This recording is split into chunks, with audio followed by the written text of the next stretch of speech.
Oui, Bolloré l'intouchable dans les ennuis judiciaires. L'affaire paraît si surréaliste qu'on se demande bien comment on en arrive là. Quelles ont été les méthodes utilisées par l'homme d'affaires breton pour construire son empire sur le continent? C'est un dossier que vous connaissez très bien, lui, Philippe.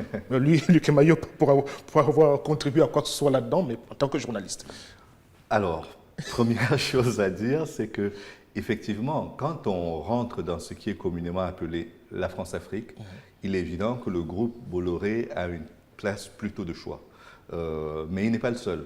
On pourrait citer Total, on pourrait citer Bouygues, on pourrait en citer de nombreux autres qui sont à peu près logés à la même enseigne, mais qui n'ont pas les mêmes accointances politiques. Parce que, souvenez-vous quand même, quand en début de mois, il y a une affaire qui défraie la chronique, c'est celle de Nicolas Sarkozy, qui est poursuivi par rapport à l'affaire libyenne. Et là, personne n'a oublié que lors de son élection comme président de la République, sa première sortie avait été sur le yacht de Bolloré. Et donc, je fais très volontairement cette connexion entre les deux affaires parce que ce n'est pas innocent. Nous sommes en politique et en politique, il y a beaucoup de règles, surtout des règles qui ne sont pas très écrites et qui fonctionnent de cette manière-là. Vous pensez beaucoup plus à une chasse aux sorcières? Je pense qu'il s'agit d'une chasse aux sorcières. Nous Et allons... c'est même, pour compléter, c'est même un pendant de ce que la France a fait avec l'histoire des biens mal acquis concernant certains dirigeants africains. Pendant très très longtemps, on l'a critiqué de ne s'attaquer qu'aux dirigeants africains, donc aux corrompus, mais pas aux corrupteurs. Voilà, Et justement, là, nous allons prendre très rapidement docteur Emmanuel Sélégan qui nous attend en direct de Cotonou au Bénin. Bonjour docteur. Oui, bonjour. Je ne sais pas si vous avez suivi un bout de la conversation ici sur le plateau. Luc Emayo, ici sur le plateau, pense que l'affaire Bolloré relève plutôt d'une chasse aux sorcières. Qu'en pensez-vous? Je n'ai suivi que à peine 15 secondes de cette intervention, mais j'ai eu l'idée. Mais en fait, les 15 secondes que j'ai ici là, vraiment c'est une beauté. Vous savez, ce monsieur-là, il a bien dit, celui qui vient de parler, que lorsque Sarkozy avait été élu, il a amené à passer une semaine quelque part à ses frais. La justice française devait déjà commencer à se poser des questions immédiatement. Comment un président français est à la solde d'un maillant économique. Maintenant, revenons à notre situation actuelle. Bolloré s'est initié dans la tête des rails au Bénin. Il a eu des présidents qui étaient de connivence, qui ont fait jouer la balance à son côté, mais la justice du Bénin a été à la hauteur de ce que doit être vraiment une vraie justice et l'a débouté. Certes, le président actuel, Talon, a mis les deux hors jeu pour créer le financement chinois.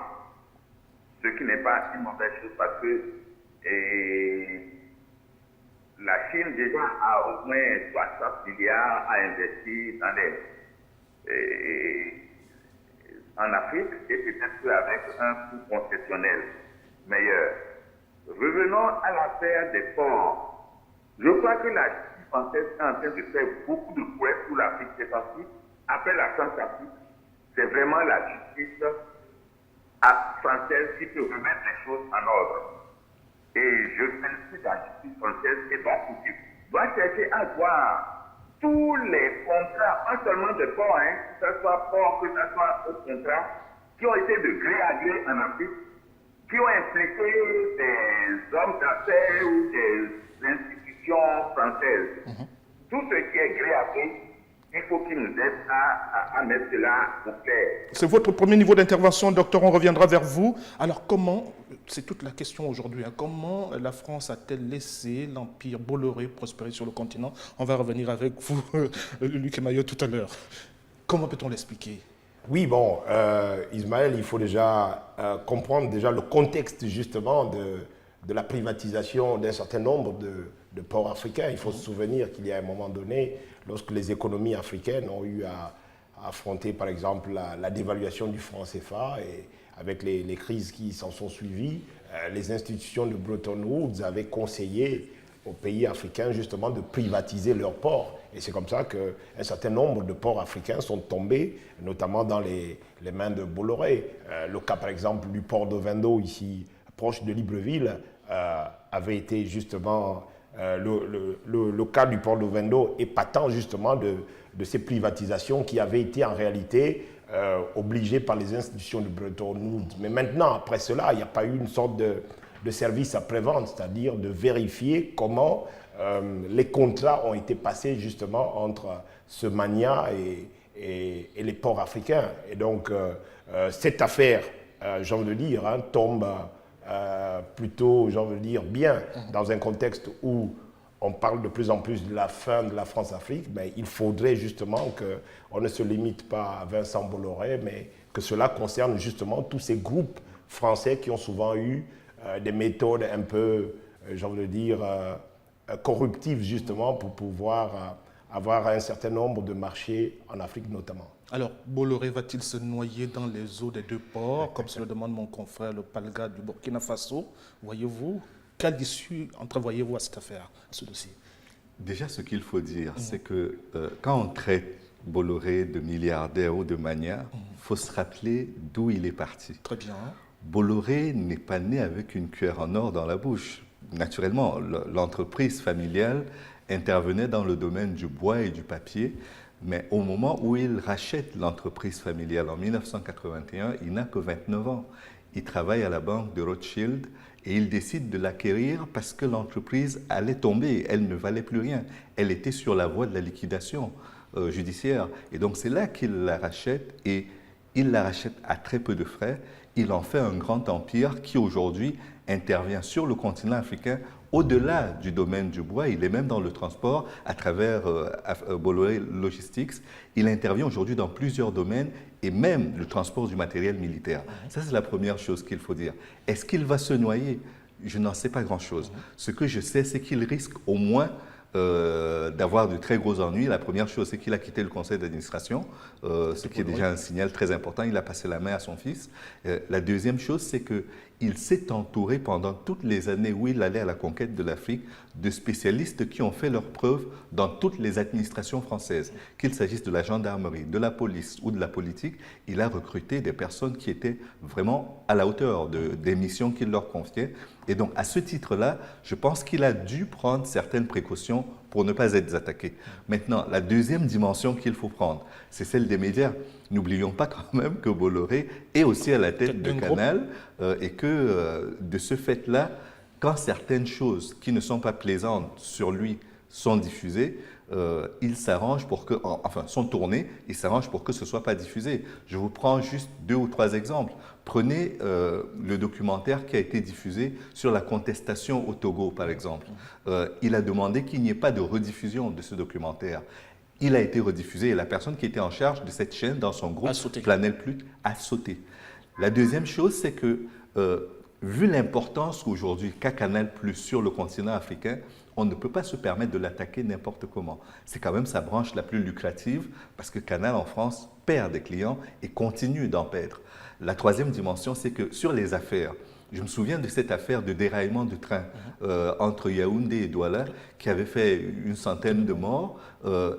L'affaire a été portée devant la justice camerounaise, elle a été portée devant la justice française. Il n'y a pratiquement pas de suite qui a été donnée. Sans suite, voilà, jusqu'à aujourd'hui. Alors, première réaction africaine, celle de la Guinée-Conakry, justement, à travers son ministre de la Justice, Cheikh Sako, qui dit pouvoir être disponible pour collaborer dans ce dossier. Jusqu'où la Guinée peut vraiment aller dans ce dossier? Est-ce qu'elle est capable d'apporter bon, de toutes les manières, si justement le ministre guinéen le dit, certainement qu'ils ont des éléments probants pour pouvoir apporter et faire la lumière dessus. Mais je pense que dans ce genre de situation, en réalité, le risque, c'est de tomber très vite dans ce qui ressemble à la justice spectacle et que l'on veuille prendre Bolloré pour un punching ball. Mais en réalité, Bolloré ne concentre pas, on va dire, tous les péchés d'Israël. Il ne représente pas lui seul la France-Afrique. Oui. Et donc, la France-Afrique, c'est un vaste empire qui a profiter à un certain nombre d'entreprises et un certain nombre de personnes. Et si en réalité il doit avoir procès, effectivement, il faut faire le grand déballage.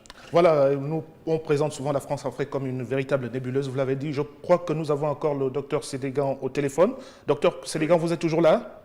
Oui, je suis là. Est-ce que c'est la fin des haricots pour tous ceux qui ont bénéficié des services de Bolloré? Vous savez, ici, c'est l'Afrique. Et tout cela se savait.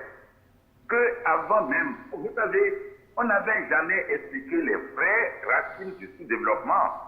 C'est des conférences qu'on a faites à l'université de Cotonou ici à Lyon, le vendredi de la semaine passée, pour dire la vraie racine du sous-développement. C'est parce que Bolloré ou Elf ou autres ont puisé le pétrole, ont pris l'or, ont pris l'argent. C'est parce qu'il y a déjà ce qu'on appelle le nouvel ordre mondial, qui est sur 5 piliers. Et avant que les chefs d'État n'arrivent au pouvoir, ils ont déjà signé des accords secrets. Le mal des Africains, c'est les Africains eux-mêmes. Si je crois comprendre, alors une réaction très rapidement pour boucler ce dossier. Ce que je voulais compléter, c'est que là, on n'attaque pas Bolloré sur ce qui fait vraiment mal, parce que on parle de la gestion au sein de son groupe. Il est capable de vous faire une sous-facturation ou une surfacturation. Ça, c'est la gestion comptable de son groupe. Donc, je ne pense pas que là-dessus, on puisse véritablement obtenir gain de cause par rapport à ce qui a été fait. Sincèrement, j'ai énormément de doutes par rapport à cela. En revanche, si on avait attaqué sur l'accident ferroviaire, sur le travail des enfants, des mineurs, d'enfants de 14 ans, voire moins, qui travaillent dans les plantations, là, je me dirais qu'il y a un gros dossier et qu'il y a un os à ronger pendant au moins les 3 ou 4 prochaines années. Mais là, c'est le maillon faible qui est attaqué. C'est vraiment la justice spectacle. Je pense que j'emprunte l'expression à Louis-Philippe. C'est la justice spectacle. Et il y a peu de chances qu'on obtienne un résultat. Le signal politique, c'est simplement que Emmanuel Macron, aujourd'hui, prépare sa réélection et pour ça, il a besoin de montrer des gages sur le terrain de la France-Afrique, de montrer qu'il est capable de tenir tête aux grands groupes comme celui de Bolloré. Je doute fort que cela porte des fruits, mais bon, on est parti pour cela. Laissons l'avenir nous dire ce qui va se passer. Absolument. Voilà, justement, on va parler de toute autre chose à présent parce que le temps qui nous est imparti tire pratiquement à sa fin. On va parler donc de cette réconciliation entre les deux Corées, réconciliation, paix et prospérité.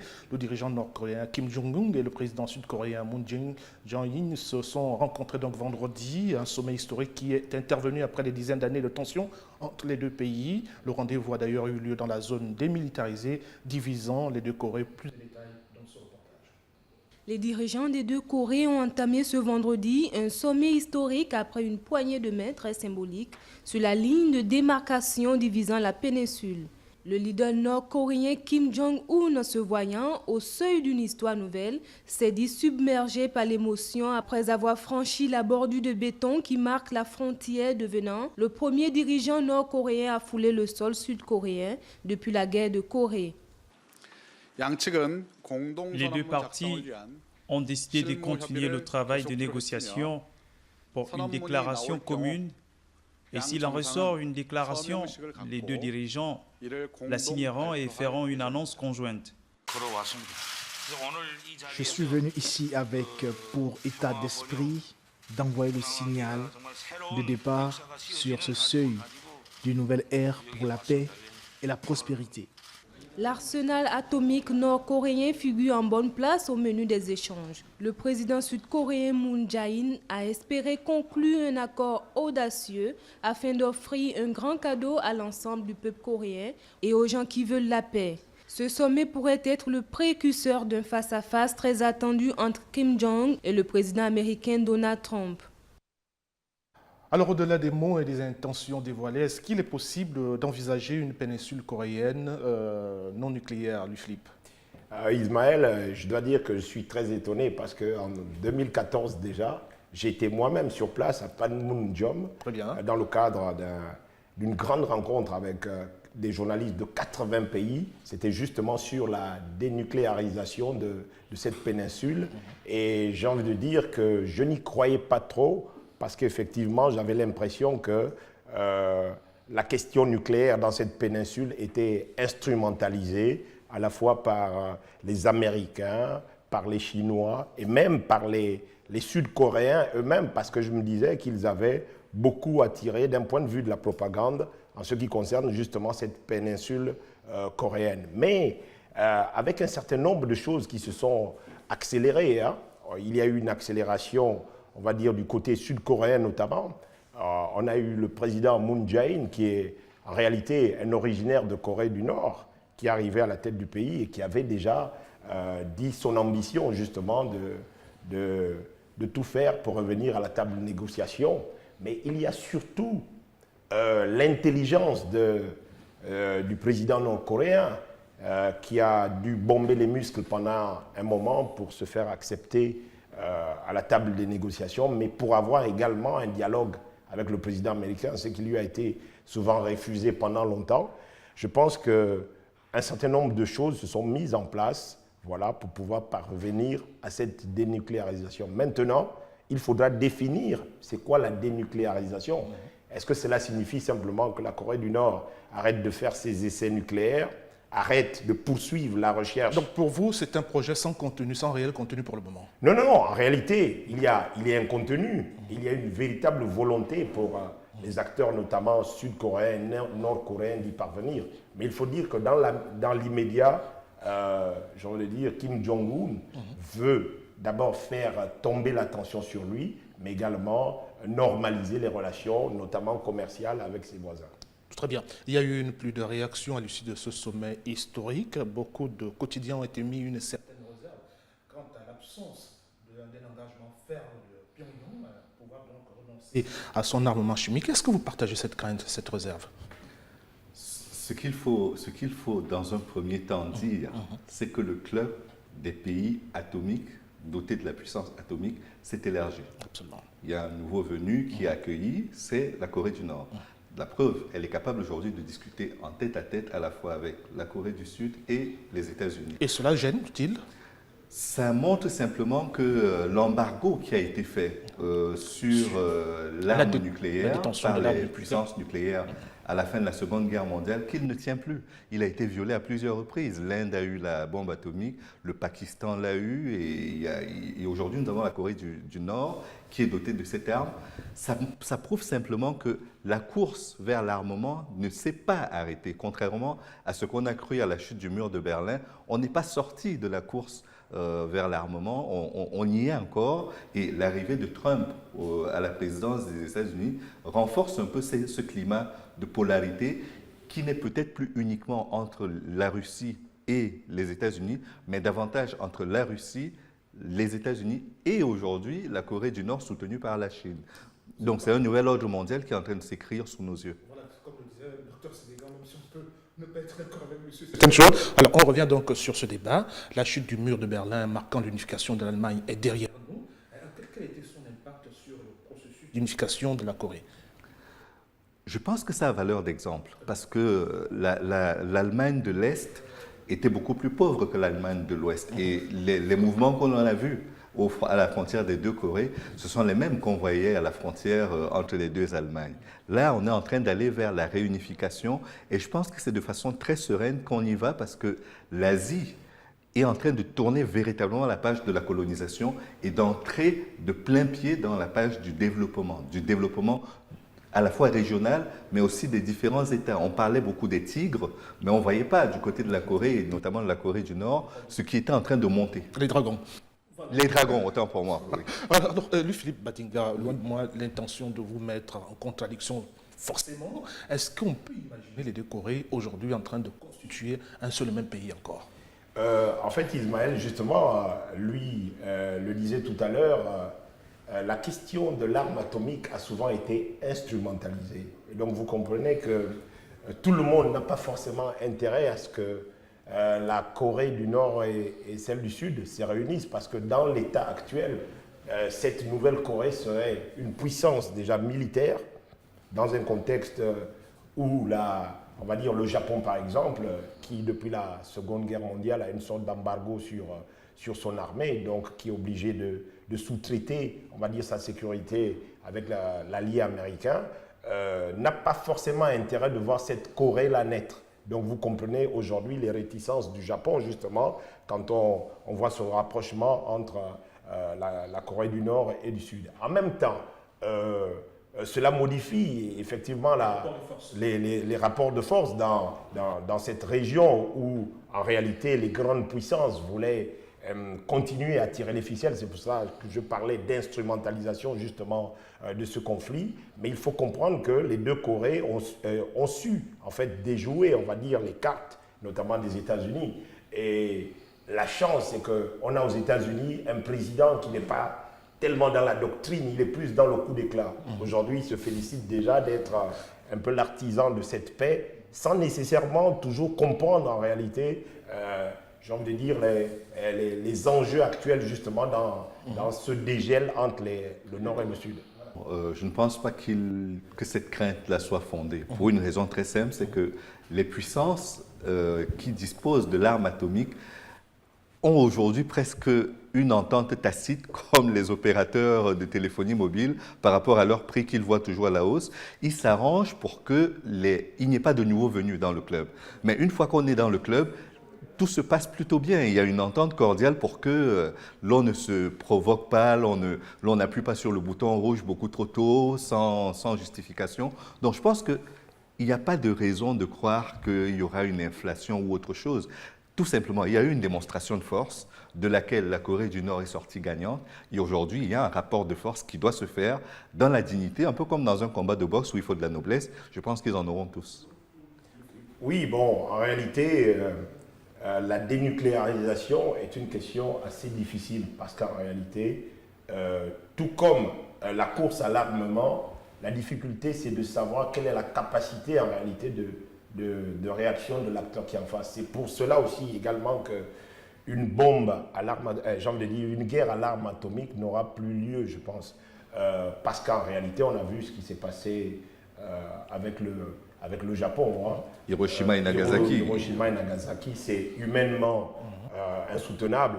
Mais de l'autre côté, en réalité, il y a un équilibre de la terreur. Et cet équilibre de la terreur suffit simplement pour que l'on soit dans une sorte de pacification. C'est pour ça qu'en réalité, vous comprenez tous les efforts de Donald Trump à faire en sorte que l'Iran n'accède pas à ce club fermé. Parce qu'en réalité, dès que vous accédez à ce club fermé, en réalité, vous pouvez négocier avec toutes les grandes puissances. À armes égales. Voilà, vous discutez désormais entre égaux et en réalité, on ne vous bouscule plus dans vos petites affaires. C'est pour ça que Emmanuel Macron également, j'ai envie de dire, dans les pourparlers avec l'Iran, veut contenir l'Iran pour qu'elle ne puisse plus jouer aux gendarmes dans cette sous-région en réalité, qui est l'arrière-cour des États-Unis. Voilà. Merci à vous deux d'avoir accepté notre invitation. Nous disons surtout bon retour sur Paris, à lui, Magloire Kemayo, qui est par ailleurs notre correspondant sur place. Merci à vous, Louis-Philippe Badinga, d'avoir été là.